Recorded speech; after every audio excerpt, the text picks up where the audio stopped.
গ্রামে আলী নামে এক লোক বাস করত। সে ছিল খুবই অলস। সে কোনো কাজ করত না।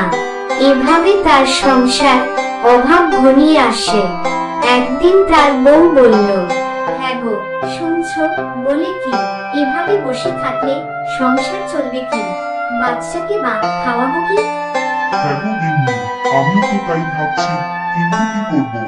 আমি তো অলস, আমাকে কেউ কাজ দিতে রাজি হচ্ছে না। আলী হতাশ হয়ে হাঁটতে থাকে। হে আল্লাহ, এ কি আমার দুর্ভাগ্য! এই সময় আমি কোনো কাজ পাচ্ছি না। আরে, আমার তো একটা জমি আছে, ওই জমিটা চাষ করলে অনেক ফসল হবে। এই ভরসা নিয়ে আলী হাঁটতে থাকে। আলী একটা দৈর্ঘ্য নিল, মনে মনে অনেক কিছু চিন্তা করতে থাকে এবং হাঁটতে থাকে। আলী দেখল জমিটা অক্ষুণ্ণ অবস্থায় পড়ে আছে এবং বলতে থাকে, অনেক প্রখর রোদ, এই রোদে আগাছাগুলো পরিষ্কার করতে হবে।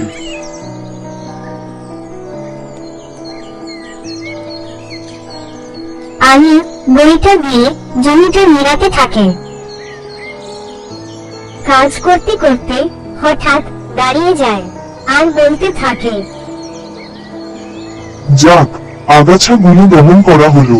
অনেক বেলা হয়ে গেছে, বাসায় ফিরে যাই। এই বলে বাড়ির দিকে রওনা হয়।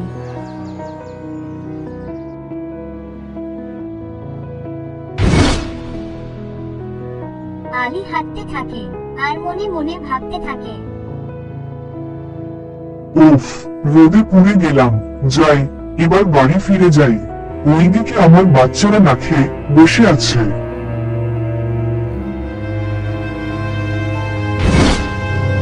আলী তার কাছে অনেক দূরের পথ অতিক্রম করে বাসায় ফিরে আসে।